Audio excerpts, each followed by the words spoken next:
ձեր ջանին։ Ինչ ասեմ, ասելու բան կա, եթե դմները ավելորդ բաներ, ինտելեկտուալ վարչապետը կողեց այս խեղճ ու կրակ առևտրականների, էլ մի ասի, թե որտեղ է, էլ ինչ ասեմ, իրանք է սաղորը աշխարհի բոլոր տեսարժան վայրերը սաղորը գնում են գործ անելու, տուրիստ են, դրանք ղեկավար չեն, մեզ համար տուրիստ են, որը սենց տառապանքների մեջ կողեն ժողովրդի, չվախենաս հուպ տուր։ Ոնց եք պատկերացնում լավ վիճակը մեր երկրի։ Մեր երկրի վիճակը, ես կուզեմ, որ մեր երկիրը իմ նման աղքատ առևտրականներ չլի օրվա հացը սենց հայտայտող,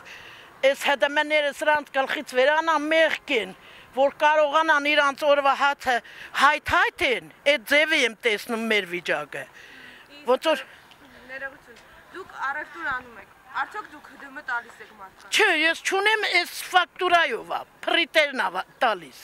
Հա, մեռնեմ ջանեիդ։ Էլ ինչ ասեմ, մեռնեմ ջանեիդ։ Սաղ դժգոհ են, իմ այս առնողները 50 դրամ չունեն, որ մի հատ բուլկի առնեն։ Չունեն, այ այդ տիկինը նիսյա վերցրեց, մի հատը։